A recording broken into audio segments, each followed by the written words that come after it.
Hello, thank you all so much for being here, and thank you so much for including SASS in this evening's discussion.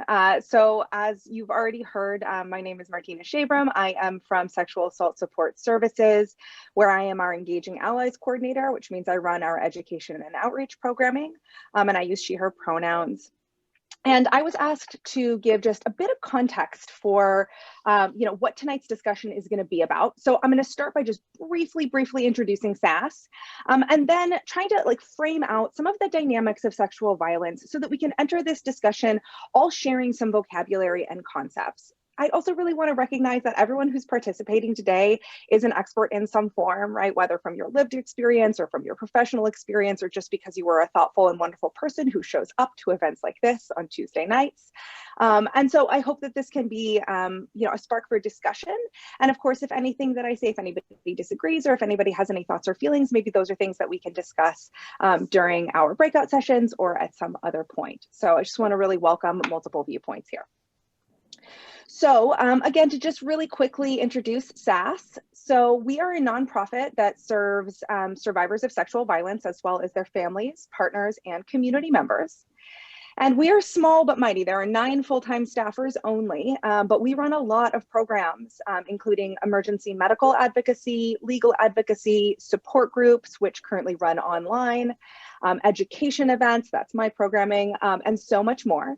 But probably the core of what we do, how most people maybe first come into contact with us, is through our 24/7 crisis and support hotline.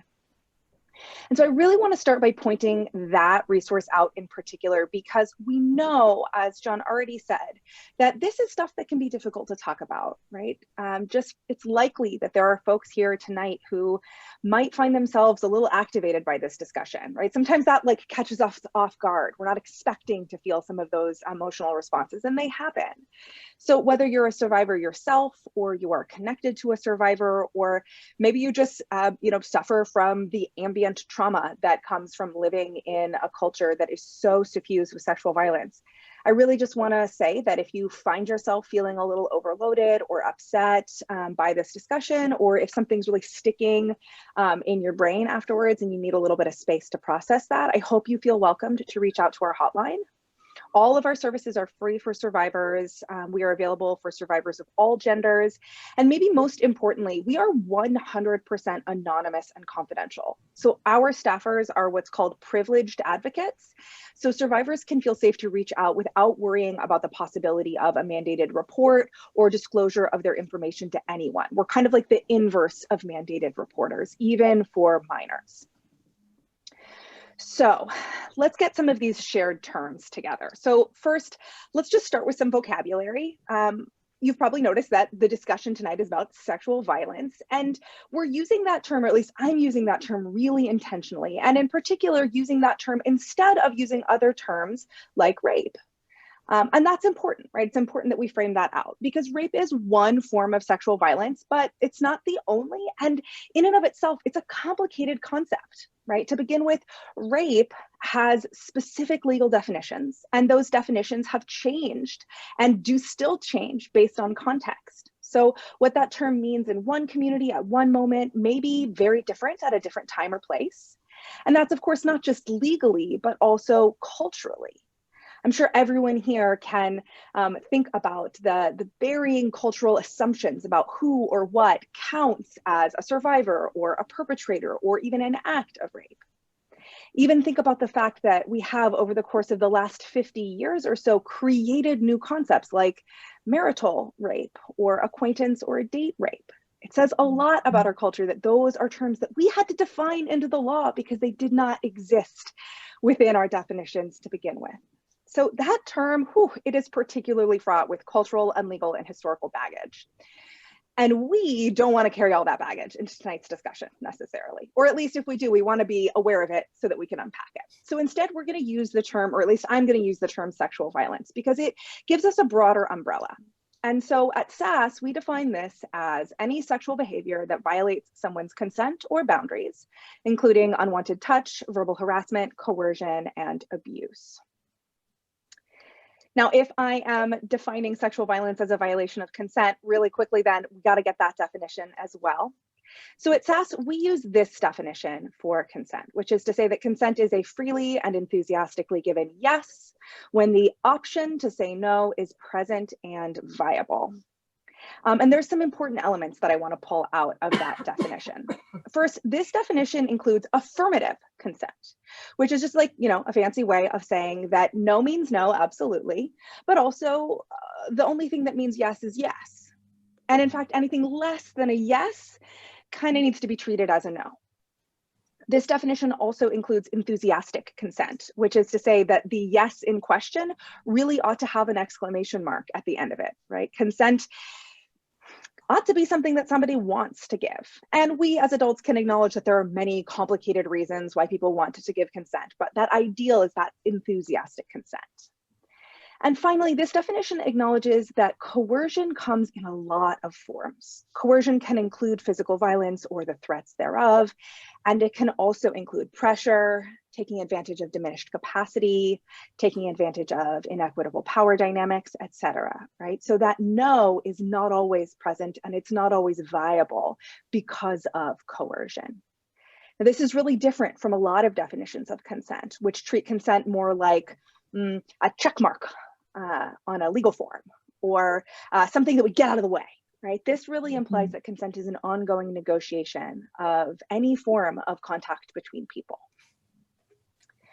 Okay, final definition or final concept that I really hope we can all share tonight, and that is that sexual violence is a function of systemic oppression. At SASS, we understand that sexual violence is a tool of oppression and a manifestation of oppressive beliefs, and that sexual trauma is exacerbated by oppressive systems. So to support survivors and end sexual violence, we must situate sexual violence within the broader context of systemic oppression. And a lot of attention is given to individual oppression, and that's really important. People can and should be working to understand the oppressive beliefs they hold and to unlearn those biases and to be attentive to the interpersonal harm that they can cause. But when it comes to ending sexual violence, I am much more interested and invested in dismantling systems of oppression. Because referring to something like, say, systemic racism does not mean that we are necessarily pointing to a system and saying that within that system, there's a lot of racist people. What we're saying is that the system itself has been designed to create racism, to create the experience of racist oppression, regardless of the beliefs of people within it. And that's really an important distinction because we can't change outcomes by just changing individual beliefs unless we attend to the systems that operate irrespective of our beliefs. And let's make no mistake, we are all living and working within systems of oppression. Structural and institutional, racism, misogyny, anti-Semitism, ableism, transphobia, xenophobia, I could go on.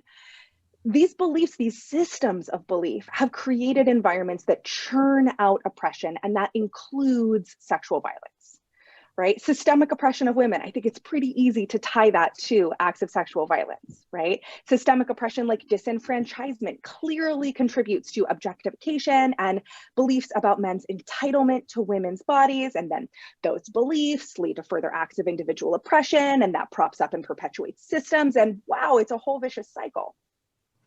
But let's also think intersectionally, because intersectional thinking shows how interconnected these forms of oppression are, right?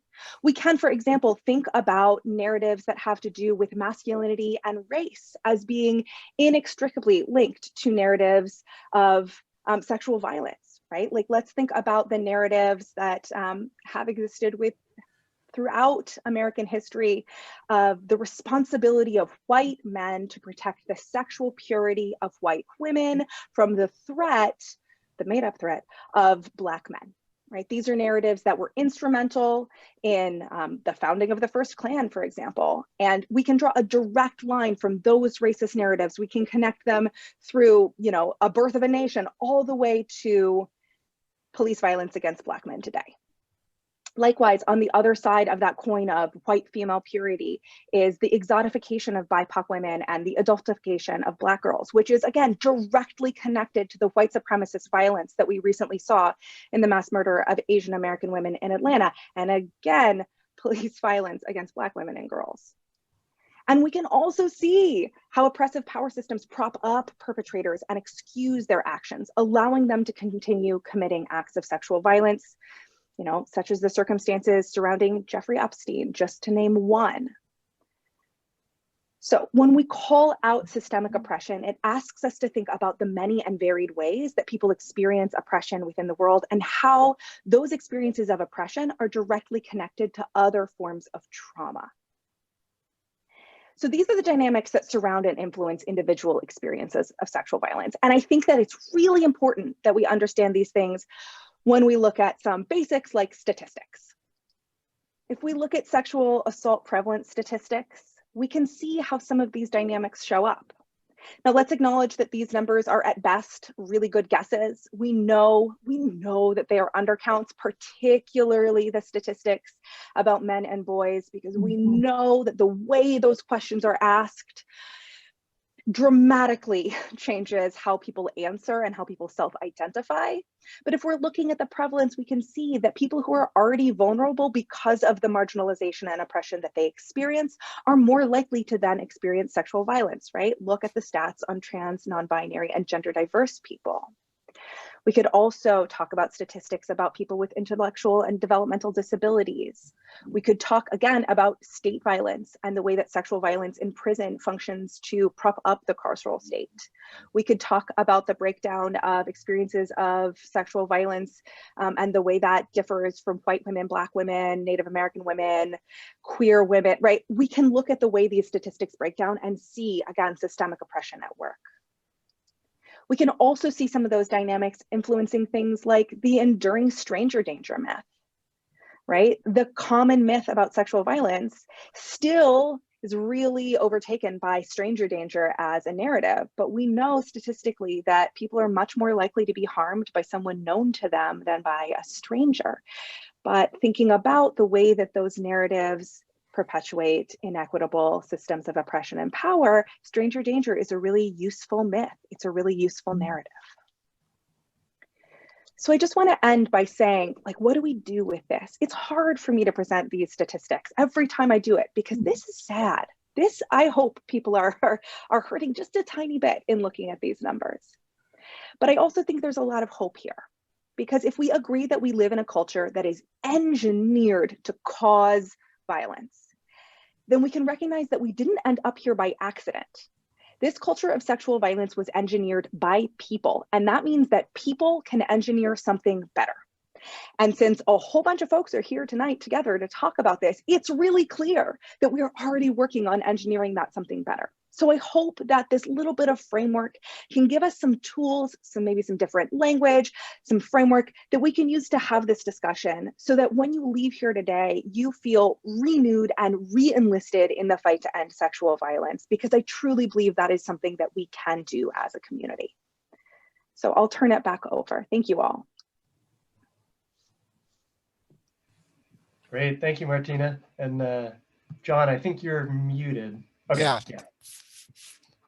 Thank you so much, Martina. Let me get my screen back up here.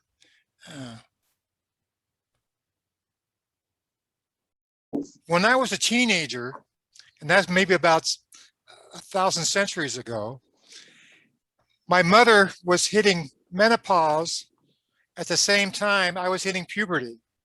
And let me tell you, it was not a pretty sight. It was not a good connection there.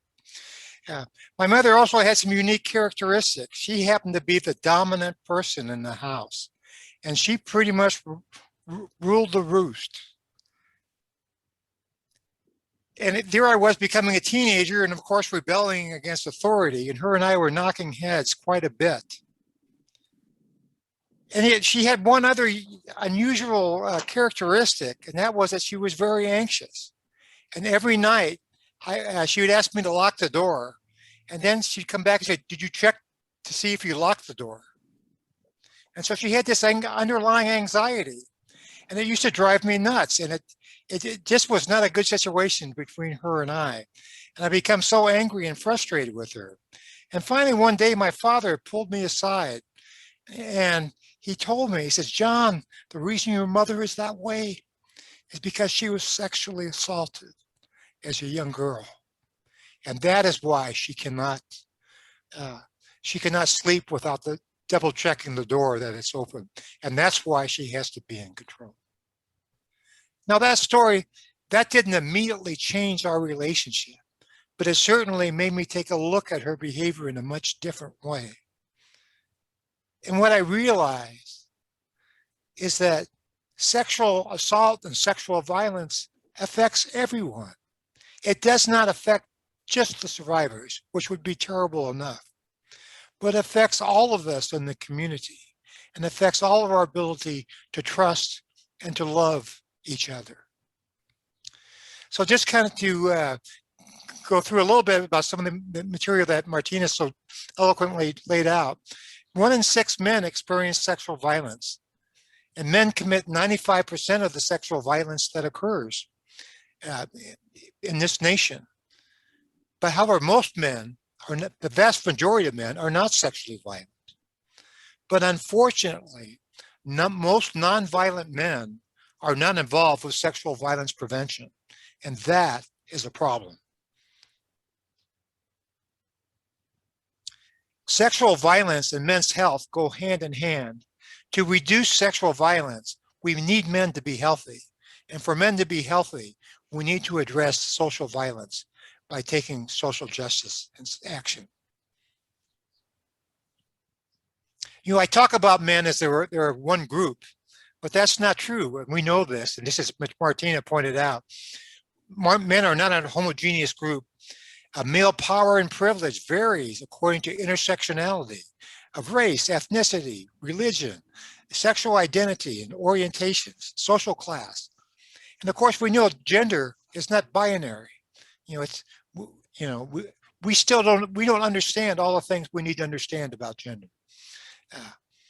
But regardless, many men's lives, regardless of their backgrounds, their lives are constricted by masculine role norms. So, which is a larger issue, which is called the men's health crisis. And just several symptoms of the men's health crisis is that men's lifespan is 4 to 7 years less than women's. And there's no biological reason for that. The reason is basically behavioral and attitudinal. Men's tendencies to take risks, to not take care of themselves, and to engage in risky or violent behavior. Males commit most of the suicides that happen of all different age groups. They commit most of the sexual violence and most of the interpersonal violence injuries. They also commit almost all, think about the mass shootings. How many mass shootings have we had? They're almost all committed by young men. Yet we don't talk about that. That is something we just overlook. And that is a second problem. And despite these issues, boys and men are reluctant to seek help. Why is that? You know, in thinking about masculinity, I like to compare masculinity to women's body image issues or ideals. We all know that women's body image ideals are often unobtainable and are often unhealthy. Yet many women subscribe to them, just as most men are unaware of the effects of masculinity on their day-to-day lives. The male socialization process is really key here, what we're talking about. You know, the common wisdom is that women are more emotionally expressive than men. But they've done studies of babies, and they found that boy babies are actually much more emotionally expressive than girl babies. But they've also done research on the mothers of 3-year-old toddlers. And they found that the mothers of 3-year-old toddlers have a much more difficult time judging the mood state of their boy toddlers than their female toddlers. So something goes on in our socialization process that transforms emotionally expressive and creative babies to 3 years later being so stoic that their own mothers are scratching their heads going, what is that kid thinking or feeling? I mean, that's pretty powerful stuff. During this time period, like around 3, boys start getting shamed for being dependent. And the common thing, that people use is, don't be a mama's boy. Don't be a mama's boy. What 3-year-old boy does not need their mother? And for that, what 10-year-old boy, what 18-year-old boy, what 72-year-old boy doesn't need their mother? We all need our mothers. Yet that is discouraged and given people shame about. So, and how that gets transferred is it gets transferred to our reluctance to seek help. And we see that in elementary schools, where we look at who sees the school nurse or school counselor and find out that 75% of the people that go see help are girls, not boys. Yet we know those boys are out there and they're struggling, even in elementary school, but they're not showing up for the help that they need. For many men, anger is the only acceptable emotion to express. And that's really, really tragic. So some of the things that we, in our socialization process, we socialize boys and men to conceal their feelings and their vulnerabilities. We train them to avoid health promotion, getting involved in behavior that we know will promote their own personal health, like seeing a doctor or physician, like wearing a seatbelt, like wearing a mask. You know, many of the people that aren't wearing masks right now happen to be boys and men. Boys and men are encouraged to take risks and to be aggressive. And they're convinced that they are, particularly young boys and young adult, it's that they are indestructible. And we know that what believing that one is indestructible can do. You know, we see deaths of teenagers all the time who are taking unhealthy risks and are actually end up sometimes losing their lives. And we see that in every community in the nation. Boys and men are told to be competent, to be independent, don't need help, which leads to these unrealistic ideals lead to feelings of shame. Boys and men feel a lot of shame because they can't live up to the standards that are handed down to them. And this has a lifelong impact on boys and men. Now, when women experience shame, they often withdraw or become quiet. But men either avoid it or they become angry. So, and that's what happens in sexual violence prevention workshops when men feel shamed, is often they either vote by leaving the session or not coming, or they get up, or they become angry or unruly.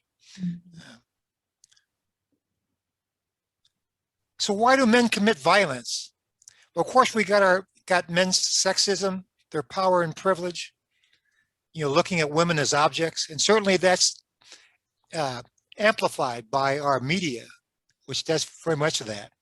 This socialization to be in control, for many, particularly young boys and young men, their self-worth is based on their sexual behavior, how much sex they're having.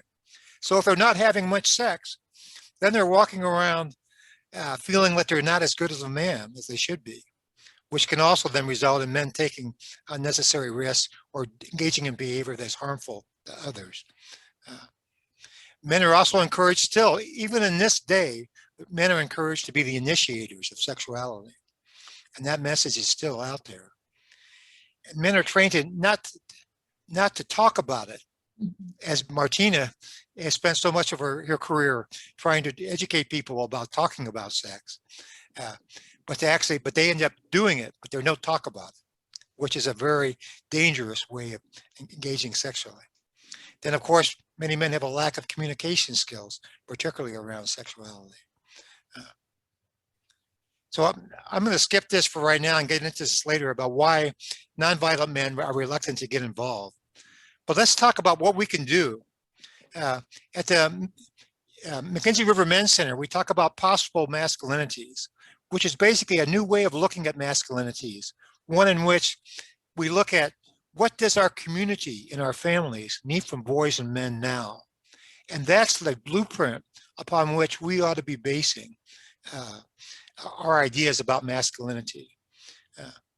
Imagine for a second men and boys who can ask for help, who can express emotion constructively, who can treat others with respect, and I mean all other people with respect, who can communicate about sexuality and make sure that whoever they're having sex with is a consenting and enthusiastically a consenting adults.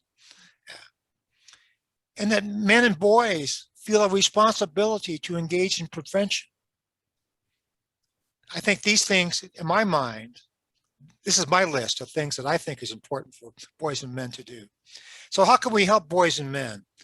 Well, you're doing that tonight by learning more about men's issues. We can also lean on these masculine norms and try to move them to a direction that is more healthy for our individual boys and men, for our families, and for our communities. We can be a good role model. So much of this stuff we can teach just by role modeling, by being respectful, by communicating, by talking about when we seek help and making that a natural thing for men to do. We can provide safe places to talk, like the McKenzie River Men's Center. We can ask boys and men for their help. We need their help in preventing sexual violence. We can engage men in discussions about sexual violence and other important topics. Engage them, but not shame them. And last of all, we can share power with them. Share power and realize that we older men have as much to learn from the younger men as the younger men have to learn from us. So I'm going to turn this over to Josh, who's going to be moderating our panel discussion for tonight. Great. Well, thank you so much, John. Do you want me to? Yeah, why don't you stop sharing your screen for the moment? Okay. Okay. Or I can. Great.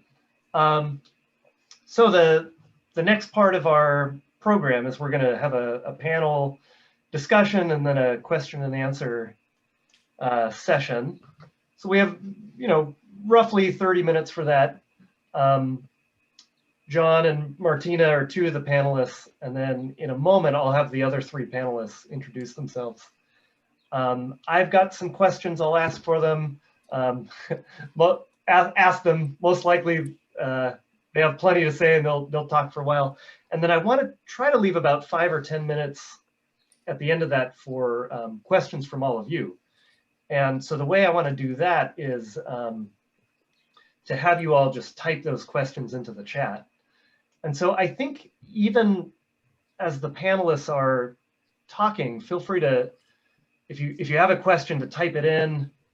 Colton and I are going to start looking through those, and then at the appropriate time we'll pick a few to ask. So with that, I'd like to invite our other three panelists to introduce themselves, and then I'm going to try to pin everybody's videos so that we'll mostly see the panelists. So maybe Rickie, we can start with you.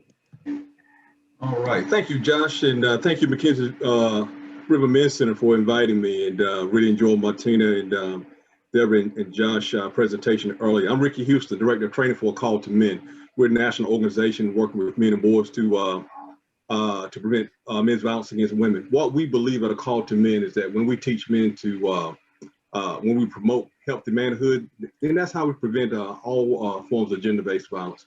We're internationally known for working with men and boys. We work with the NFL, NBA, National Baseball League, National Hockey League, Major League Soccer, the military, different colleges around the country as well. And our goal is that, as John was talking about, that the socialization of manhood, we talk about the collective socialization of manhood. Because what we believe, how we've been socialized, three things we believe are a call to men is that cause gender-based violence, is that men have been socialized to view women with less value. Okay, so if we don't see her in magnitude, then we can't value her. John just talked about, objects, mainly sexual objects, and also the property of men. But if we can change men thinking and get away from those don'ts and be's, then that's how we can eradicate men's violence against women. So I'm looking forward to our conversation tonight. Great, thank you, Rickie. Let's go to Kendall next. Hi, everybody. My name is Kendall Woodley. I am a doctoral candidate here at the University of Oregon. I specialize my research in intimate partner violence prevention, issues around men and masculinity, as well as issues around race and identity. Those are kind of my wheelhouse and my expertise. I've been working I've worked with the McKenzie River Men's Center for, gosh, like 4 years now, doing these sorts of presentations and things. And so I'm really excited that there are so many people here and so many people in the community that are showing up and showing out to really engage in this really, really important discussion and effort to reduce and eventually end intimate partner violence. Thank you all for having me. Yeah. Okay, thank you, Kendall. And Nathan. Thanks, Josh. Hi, everybody. My name is Nathan Mather. I use he, him pronouns, and I am also a student at the UO Counseling Psychology program. I have some research experience studying partner violence within queer and trans relationships. And so that's a big interest area for me, both in terms of research, but also in my clinical work as a therapist in training. And yeah, I think it's really exciting to see community members here. I think there's such a big impact for queer and trans youth in terms of having adults that are creating spaces that are affirming and explicitly affirming in terms of welcoming all different genders and sexualities, and that can just make such a big difference. And so very excited to have you all here this evening. Okay, thank you, Nathan. So I think the question I want to start with, it's not necessarily the order we talked about, but and I think let's have Rickie, Kendall, or Nathan start with this one. So how can we effectively mentor boys and men to live healthy lives and engage in violence prevention?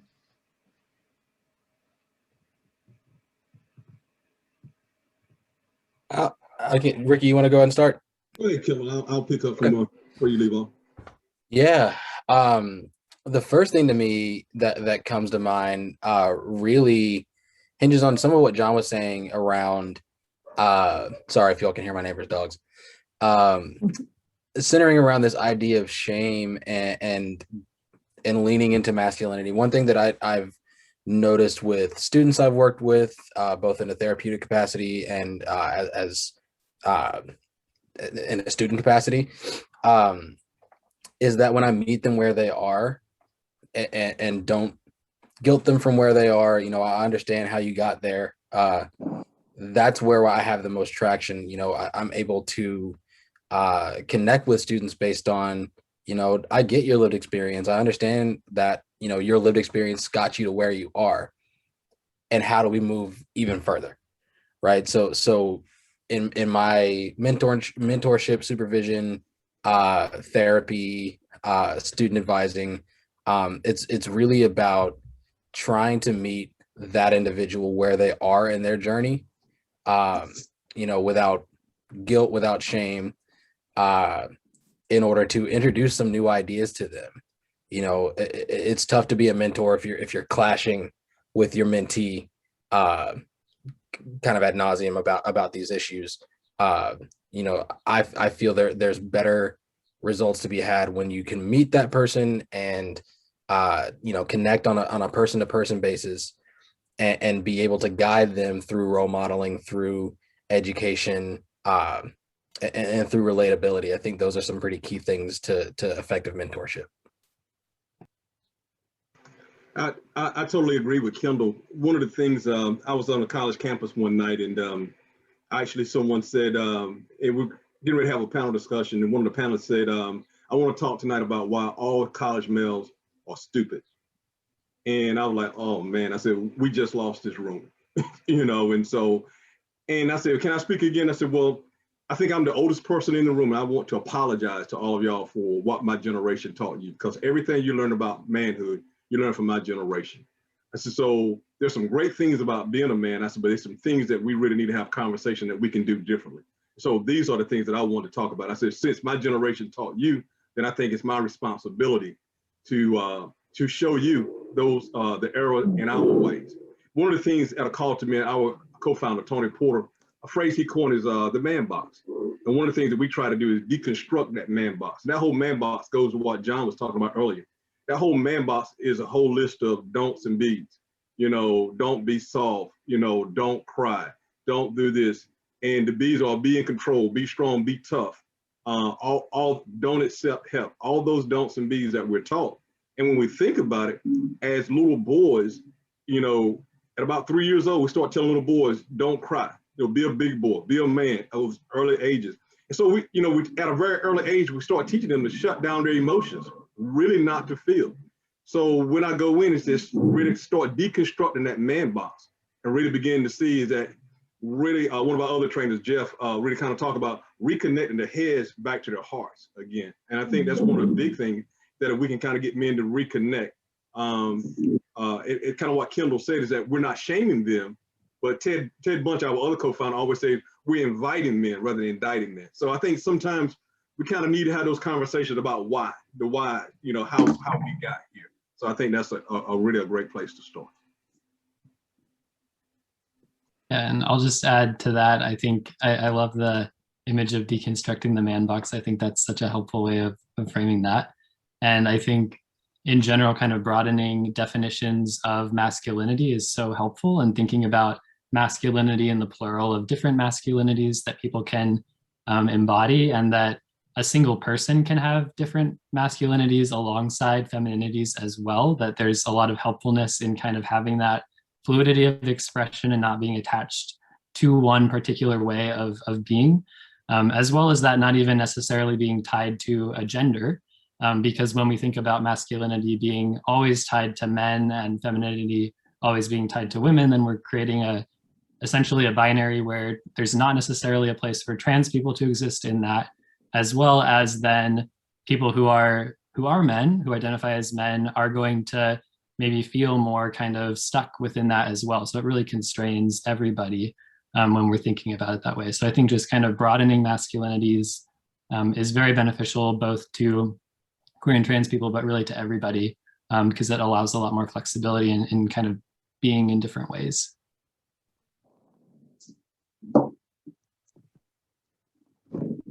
Great, thank you, Nathan. Before I ask the next question, this is actually just for everybody in attendance. So on my screen, I pinned all the panelists, hoping that you would see the six of us kind of primarily on your screen. But I'm curious if that's actually just my screen or if anybody else. Okay, I see a couple of people shaking their head. So it looks like that's only on my screen. Okay. Well, Josh, I was just wondering if Martina wanted to respond to that as well. And I was throwing that out to you. Yeah. I was just gonna say that I would be happy to try and hit the spotlight button to make up us the panelists show up. But John, were you saying respond to the question about mentoring boys and men? Yeah. Yes, I'm sorry. I don't mean to interrupt you, Josh. I'm sorry. Sure. Well, I mean, I guess the only thing that I would add to what we've already heard is I think that the question, I think in a lot of ways, I'm really glad that Josh asked that question specifically to Rickie, Nathan, and Kendall, because, to some degree, this isn't to say that like women don't have a role in this, or that that's not something that I might want to do. But I also think that there's a lot of spaces where I have less authority as a woman, and also a lot of places where, because I don't have the lived experience of being a boy or a man, my role is different, right? Maybe mentorship is maybe when we're thinking about like mentoring for healthy masculinities, maybe that really is a place where folks who have had those lived experiences really both deserve to have the primary role and also will be able to do the most good. Which again is not to say that I don't think that that's something that or that women can speak to, but mostly that I think, in my experience, especially as someone who's primarily worked in sexual health education and sexual violence prevention, I often just don't have as much authority in specifically male spaces as people who are also men. And that's a complex place to try to be in often when we're trying to do prevention or education. Thank you. Thank you, Martina. Hey, Josh, can I add something there? Yeah, please. One of our guiding principles that are called to men is we talk about men's work. And the reason we talk about men's work is that when we look at something that John said earlier in his presentation about 95% of the violence that's happening, sexual violence that's happening, it's happening by the hands of men. Tony, our co-founder, said is that if women could have ended the violence, they would have done it a long time ago. So it's going to have to take men, number one, we have to see that we're causing the violence. So it's going to take men, engaging other men, having these conversations, so that's our work. We have to work alongside of Martina. We have to work alongside of Debbie, alongside of women, but we have to engage men. We have to be intentional in having these conversations. So when Martina calls me up to say, hey, Rick, there's a football team or soccer team, I need you to go, or I need you to go with me. And then, I realize is that I need to go and, and have those accountability conversations. So I think that's work we as men really need to do, because we're the one who are causing all this violence. Thank you. Yeah, thanks, Rickie. John, do you want to add anything else to that? No. I'm fine. Yeah. Okay. So I think then why don't we go to the question of how do we engage more men, and especially men who are nonviolent? How do we engage them in violence prevention? And anyone can start. I'll jump in. One of the things we like to do is really grab men's hearts, because what we know is that oftentimes is the reason that one of the things that when we look at this collective socialization, what we're taught is what it means to be a man, and Nathan kind of leaned into it earlier, is how much we distance ourselves from the experiences of women and girls. And so not only do we do that, but also we distance ourselves from those who what we consider those bad men over there. So we don't really see our role in prevention. One of the things I like to say is that if I'm not part of the solution, then I'm part of the problem. So we engage men. As a matter of fact, I was working with an NFL team, and I was talking about 1 in 5. And I was sharing a story about when I have a son and a daughter. They're all adults now, but I talked about, them getting accepted into college and how excited, my son is 8 years younger than my daughter, and I'm still excited for him, and he's already graduated. So that means she graduated several years before him. I only stayed excited about 15 minutes for her. Then all of a sudden fear set in, because I'm thinking about my baby girl going to a college campus where the rates are 1 in 5. And so as I was talking with those men on that football team, I said, how many of you have daughters? Hands went up. I said, let me ask you another question. What are freshman girls considered on a college campus? And no one wanted to say it. I said, look, be honest. And they finally said fresh meat. And I asked the question, what do you want your baby girl to be called when she goes off to college? And all of a sudden fear set in the room, and men start shaking their head. My daughter's not going to college, homeschool, all these different things. And so then my conversation went, why don't we do something about this? Why don't, rather than locking our daughters up in the home and saying homeschool different things, why don't we change the culture? Why don't we change the climate? We talk about influence and platform. Why don't you use your influence and platform to go out and have these conversations with other men? So what I was able to do right then, I grabbed their hearts. How do we grab men's hearts? How do we get men to see their role and responsibility in promoting that culture, that climate that we want to see in our community, in our workplace, in our church, in our synagogue, in our rec center? So understanding that. So how do we engage men to see the value? Because something I said earlier about less value, when we get men to see the humanity in women and not porn, not sexual objectification. So those are some of the things that we have to do.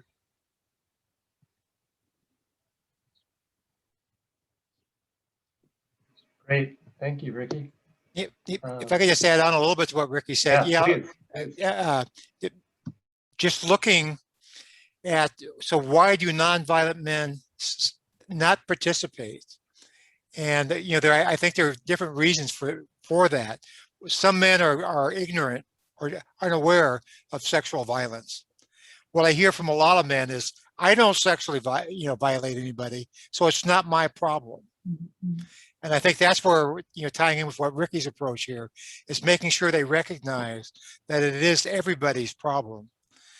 Several other issues, and I'm going to go to the last one on my list, which is because men are still most often the initiators of sexuality.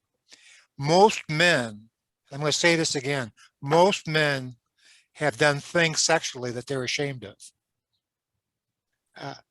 And so by the idea of going to an event where we're talking about sexual violence prevention also raises the fear that I might experience shame or guilt if I attend. Or maybe I'll appear like I'm trying to be holier than thou because I know I've messed up too, in some kind of a way. So kind of recognizing that, one of the ways I've found is by admitting to myself, admitting to audiences, yeah, I've done some stuff that I'm ashamed of, that I did with sexuality, and use that as a basis to see if that opens up their hearts a little bit, as Rickie was talking about, and getting away with some of the defensiveness and into some of the more heartfelt things and stuff. So anyway. Yeah, please, Martina. Yeah, thank you. And I'm really just glad to hear both of those examples. They're really wonderful. And one of the things that strikes me is, I think historically, when we've been in spaces where we're talking about sexual violence prevention, there's been a real desire to separate sexual violence from sex. And that is for very good reasons, because sexual violence is not sex. Consent is required, right? But they're also not entirely not separate. And we're pretty bad in this culture at talking about sex in really any kind of meaningful way. And I'll tell you, I taught sex ed for years. And so I've been in almost every space where a person could teach sex ed, and very few places is everyone comfortable talking about sex. But I think one of the big problems that we have is because we've had that historical separation, we also really haven't had a chance to have the kind of conversations that John was just mentioning, where people can really own up to maybe some of the ways that in their past and in their lived experiences, they have engaged in behavior that they are ashamed of or unhappy with, or that don't meet their values in the present. And because we really don't have a good shared vocabulary or a lot of comfort culturally talking about sex, especially in healthy ways, I think that people just kind of like never get a chance to talk about those things.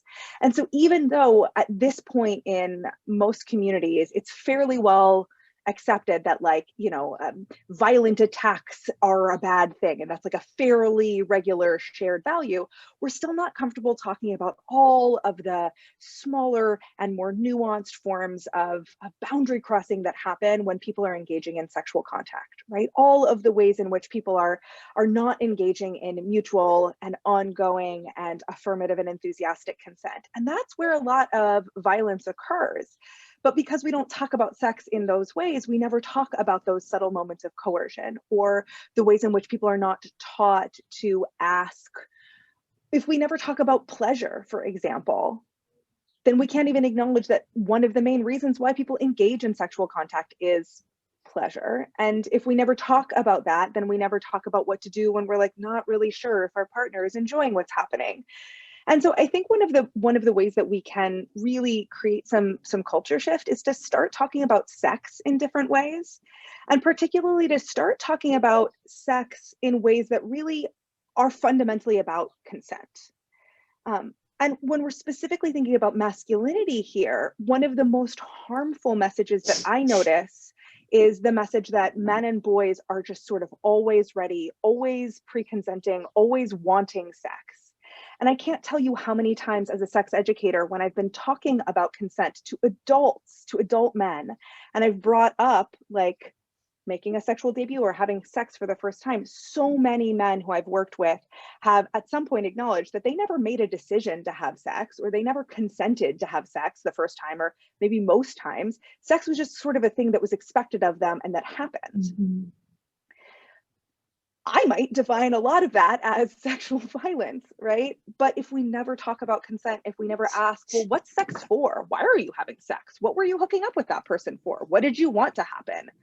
then we never get to have those nuanced conversations. And so one of my main like prescriptions for our culture is like, let's just get better at talking about sex. We already do it all the time. Like, let's do it better and more accurately. Excellent. Yeah, thank you, Martina.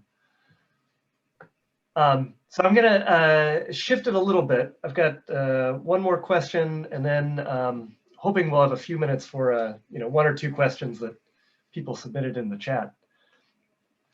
So my next question is, what are the unique challenges that people with marginalized identities face?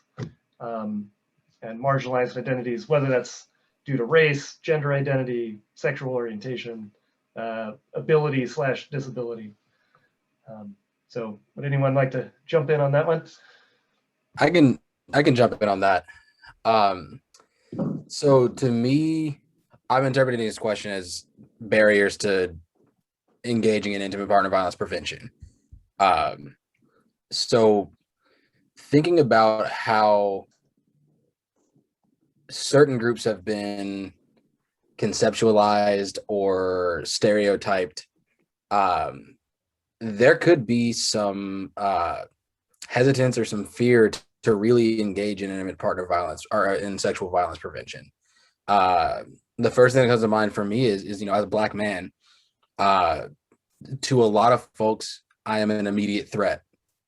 The perception is whether that's I am violent physically, I'm sexually liberated and fierce. I don't know the right word for that, but there's this kind of a fetishization of Black men in a lot of cases. And so I think about that, and I think about, in a situation in which that I might feel like, oh, I'm going to intervene in a scenario, and I see something happening and I want to do something. For me, there's also that secondary thought of, would that person feel any more comfortable with a Black man coming to their aid? And in some cases, no. And in some cases, there's a fear. I don't know that this would be the case, but there's a fear that, if I put myself into this situation that is happening, I'm putting myself in danger, potentially at the hands of the perpetrator, the hands of, if police get involved, the victim or the survivor, if they would feel like, oh, that's another threat. So I think about that barrier often when it comes to seeing, men of color engaging in prevention, especially bystander interventions.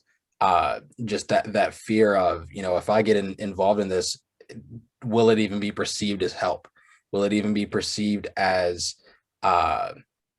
trying to prevent something, as opposed to trying to, become another perpetrator, or threaten them more than they already feel threatened. So I feel like that's a barrier for men of color, and that's speaking from personal experience, personal fears, personal concerns. And I think Martina did a great job of talking about how all of what we're talking about is intersectional. So if we shift away from talking about prevention, people of color are likely the most victimized. They are the ones that experience these things the most. And that could be that in and of itself is a challenge, is a barrier, is a crisis. And I can imagine that being a barrier to getting involved in the work. It could be traumatizing. It could be particularly challenging due to prior experience. So as we're thinking about these marginalized groups and getting them involved in prevention, we also have to think about how are these marginalized groups been victimized by the system, been victimized by these sorts of behaviors, and asking someone to engage deeply in this work when this work is trauma for them. That could be tough to ask someone.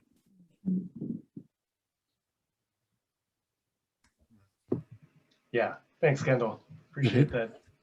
And appreciate you took the question in the direction of, yeah, what's the barrier to engaging in violence prevention, which was definitely part of the question. And then I just wanted to add also the other part of the question is just, what's the barrier to people with marginalized identities in living healthy lives and kind of full lives? Yeah, I'll jump in on this. Yeah, please. As well. So I think there is a lot of sort of misunderstandings about queer and trans relationships from people who are outside of the community that kind of keep sort of a silence around the partner violence that happens. So if we come back to the statistic that a majority of perpetrators are men, there are a lot of men who are in sexual relationships or sexually involved with other men, as well as with trans women and with trans folks. And so I think oftentimes what happens is folks are either sort of on one end where they maybe are pathologizing all queer and trans relationships and kind of are not interested in engaging with that. And so therefore aren't really interested in knowing the nuances of what's going on in that relationship and making it healthy, even though we do know that there's partner violence that happens in those relationships, as happens in all relationships. So that is still something that's present, but there's kind of a pathologizing of, okay, if that's happening in that type of sort of unhealthy relationship, then that already makes sense because I'm already thinking this is something bad. Or on the flip side of that, kind of an over idealization of queer and trans relationships of, okay, if I say anything, if I indicate that there might be something bad happening here, then I'm being homophobic or transphobic, and that's problematic. And so I can't really step in and ask if this person is safe in their relationship because then I'm, doing something that's offensive. Mm-hmm. And I think that's also a problem. So, queer and trans people are in relationships that have problems sometimes, just like everybody else. And so it's really important to ask about safety to make sure that people are feeling okay and safe in those relationships that they're in. And I think just also connecting back to what Kendall shared, that if we're thinking about queer and trans people of color, there's going to be additional layers of barriers, a lot of barriers to getting help from the police, from domestic shelters that exclude people based on their gender. And I'm really glad to hear like SASS is including of all genders, but that's not the case for a lot of shelters. And so just a lot of barriers structurally. And so a lot of the help seeking will happen in more informal ways. And so if you're able to step in terms of a more informal type of support, then that is very important for folks who might not feel safe going to more structural type of supports. Yeah, thanks, Nathan. Thank you. So we just have about a couple minutes left for the panel, and then we're going to switch to small group conversations. We had a few questions in the chat, some just to me and some to everybody.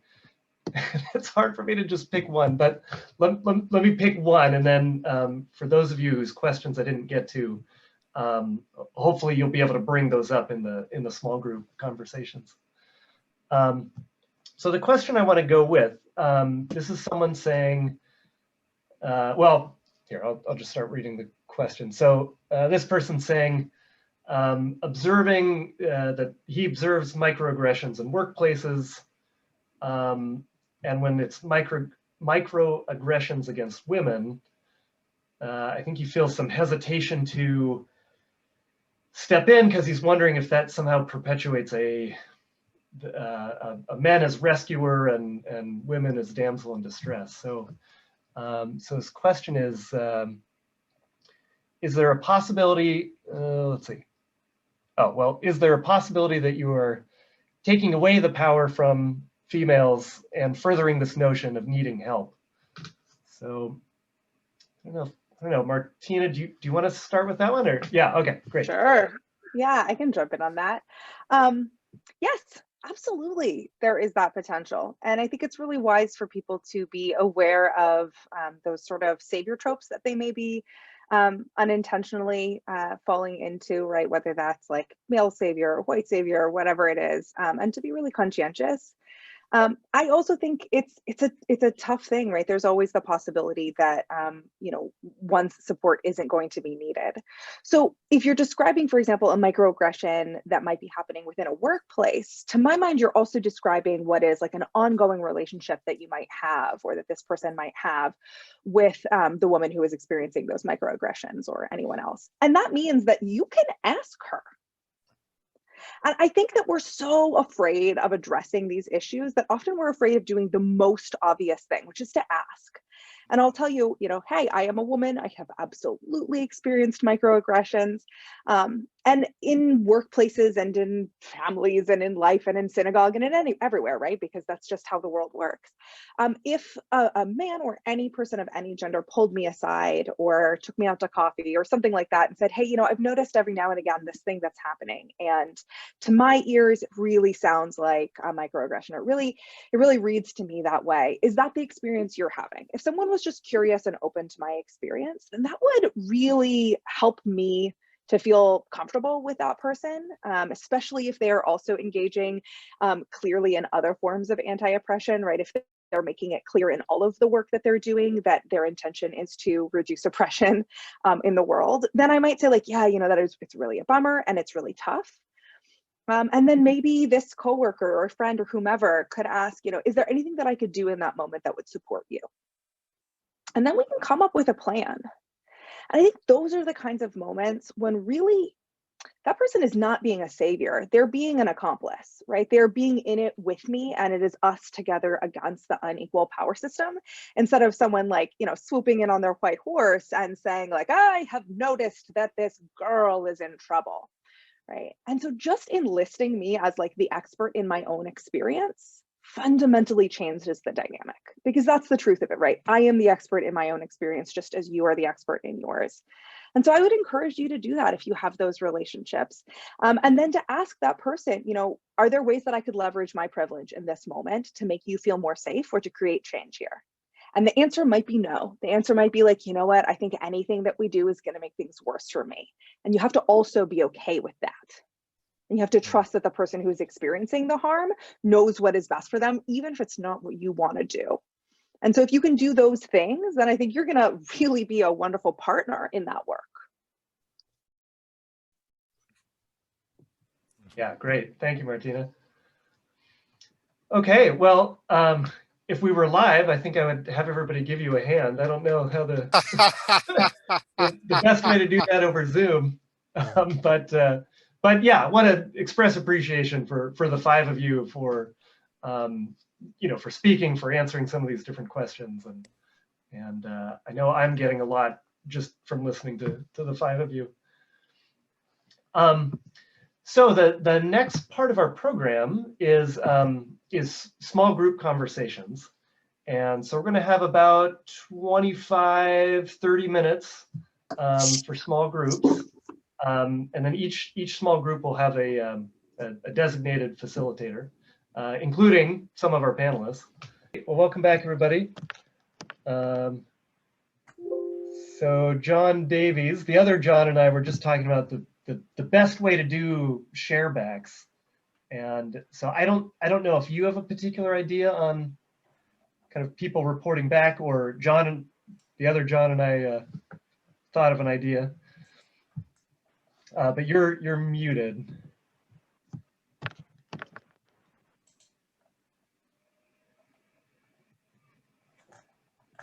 Go for it.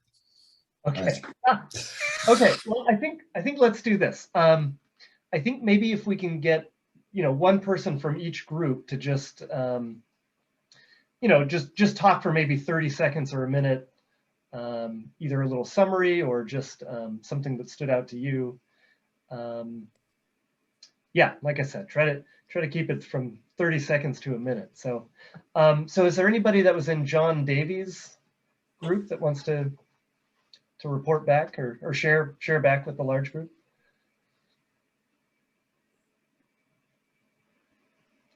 And John, I suppose you could always nominate someone who may or may not be willing.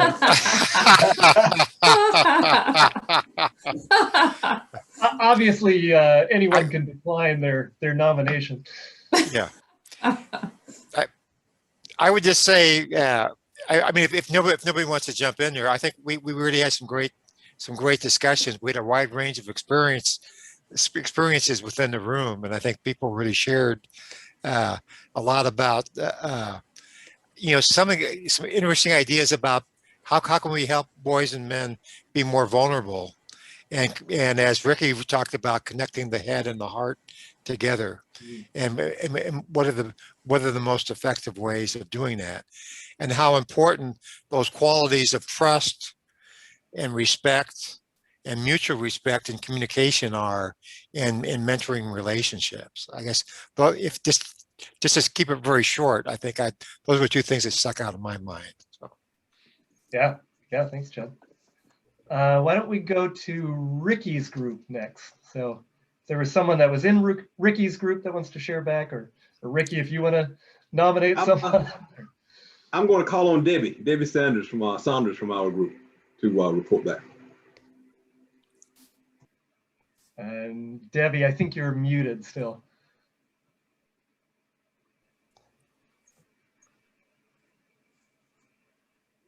Let's see, Debbie, can you unmute yourself? Oh, yeah, I think I just did, right? Okay.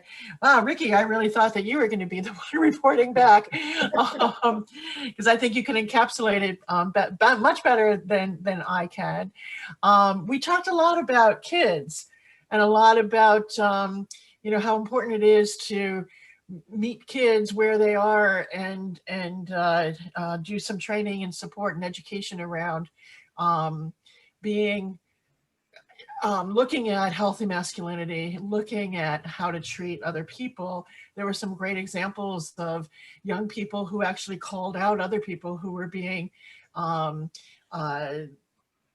very cutting to another person or another group of people. I think that, we talked about how to meet people where they are as adults. We talked about the possibilities of doing things with seniors, because as one person said in our group, there's a lot of 60, 70, 75-year-old, 80-year-old men who are broken boys, and they still are, and that's just really, really sad. We talked about the systems of, like, the military and the NFL, and their support of essentially toxic kinds of behaviors, and how do you work with that group, and how do you help when they come out of that system. And Rickie had some really good examples, I think, of how to do that, or examples of working with people. And Rickie, I'm going to call on you now to I really loved your example of working with the NFL team and babies. Yeah, I'll give you the very short version. Is that, and I was just sharing with the group, is oftentimes, I train all the NFL teams every year. I just got trainers coming up in the next couple of weeks. And one of the things that I was sharing with the group is so often is I've got a couple of guys waiting to talk to me, either in the hallway or somewhere, and, with tears rolling down their eyes. And what's happening is that we think about these men as these super guys that we see on TV, but oftentimes when we think about 1 in 4 domestic violence, 1 in 5 sexual assault, these are broken young men. And some of the men in the room, they've been sexual assaulted themselves, but they're not going to say it, because we think about that whole man box. That homophobia is the glue that really holds it together. And so we're dealing with broken men. And so, as David was just saying, is that sometimes we get to be 60, 70-year-old broken men. And so so it's so important that Scott was in our group as well, doing work in his school system, in his community. So it's so important. So as we think about policies, engaging the school board, working with the college to get some peer mentors to go in some of the classroom and, and do some of these different programs.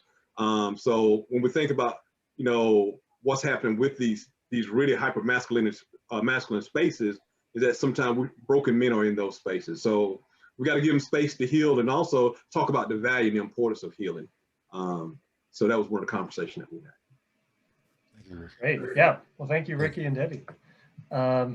So just a few more minutes, but I'd still love to hear from people in all five 5 of the other groups. So how about we do Kendall's group next?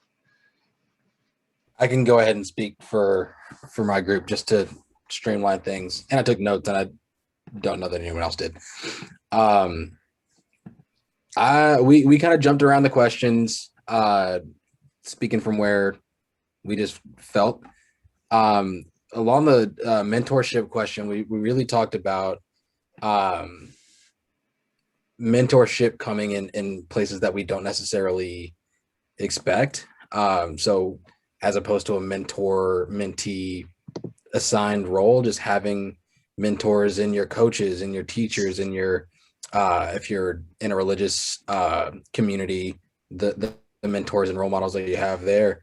And we talked about how helpful it is to kind of be teaching kindness, just as a core skill, a core value that ripples to all these other behaviors.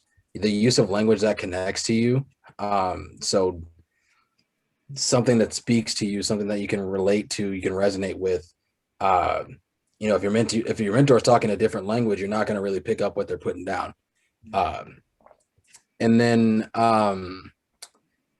interesting that came up talking about mentorship is in a lot of scenarios, as we're talking about consent and autonomy, children don't have a lot of autonomy. And a lot of times they're put in places that their parents put them, or put in spaces that are facilitated and led by adults. And so, they could be put in a situation where their mentor is not helpful and not have a lot of say about that, not have a lot of autonomy around that. So we talked a little bit about children's autonomy, how to grant them more autonomy, and introduce this idea of consent.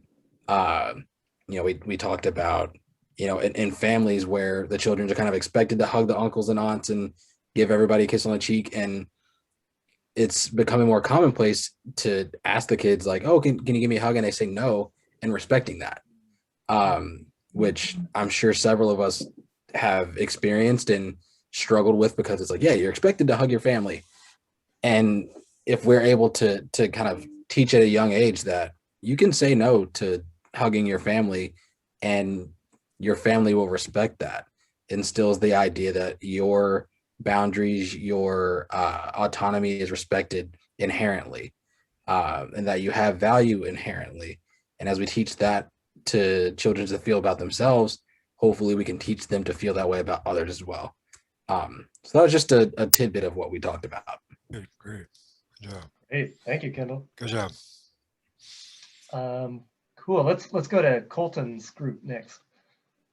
Sure, yeah, and I wanted to check in. I was really touched by Keeling's story, and I'm wondering if Keeling would like to share that directly, or about the martial arts instructor, or I can do it. I would be willing to do that if you're not comfortable.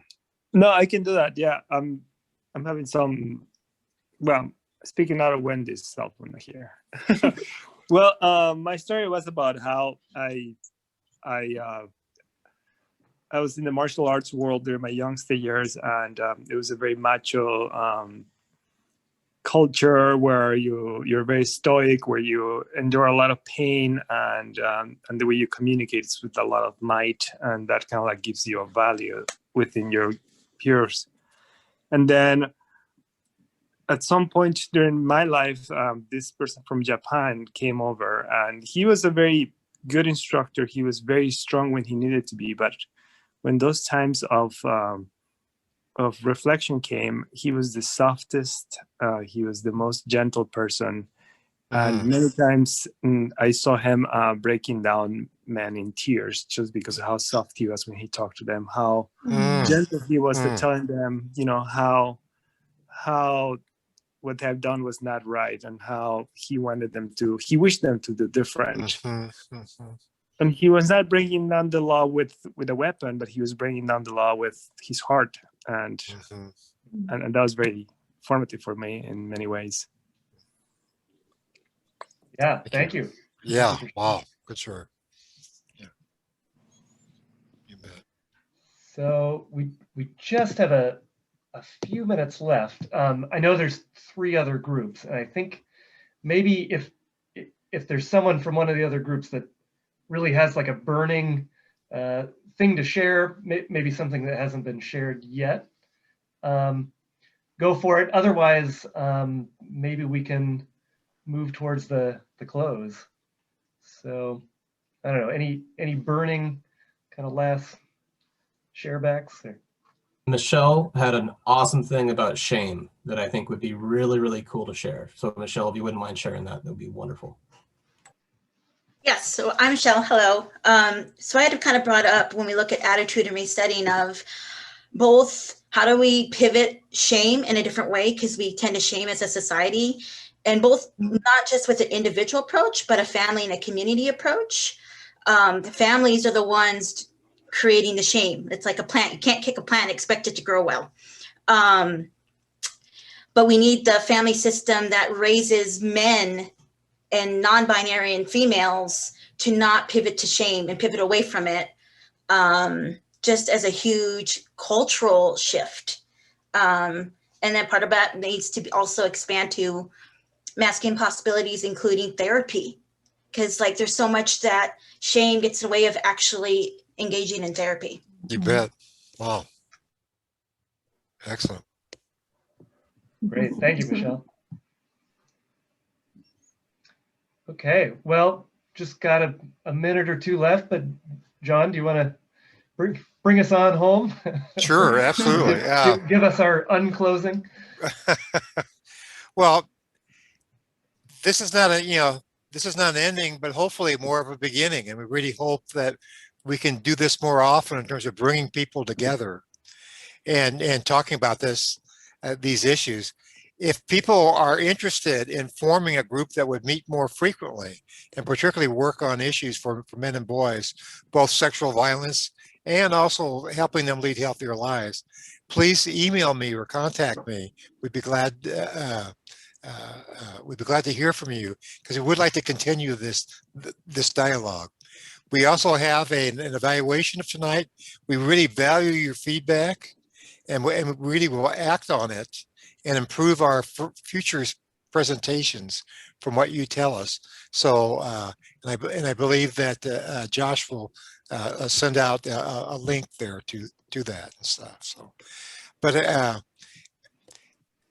I guess one of the things I want to say is we have the resources to reduce sexual violence, and we know some things about how to help men lead healthier lives. And it's time now to pull those things together by working together. And it was so nice to see our panel discussion, people pulling together from different lives and different parts of the country, coming together and sharing, and we're all learning from each other. And we presenters learn just as much from the audience as the audience learns from us. So this is a time period when we really need to cooperate and collaborate with each other. And if we do that, I think we can at least reduce sexual violence as it occurs and help men and boys lead healthier lives. Thank you.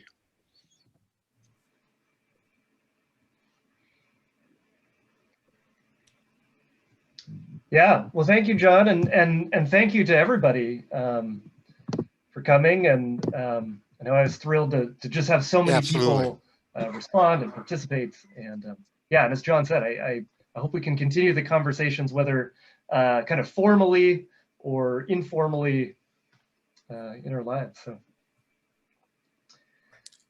that's all I've got. Okay, all right. Gosh. Thank you so much. Thank you very much. Thank you all for attending, and yeah, we really appreciate it. So thanks, everyone. All right. Thanks, everybody. All right. All right. Take care. Be well. Yeah. Bye. Okay. Have a good night. Right. Yeah. Thank you. Yeah.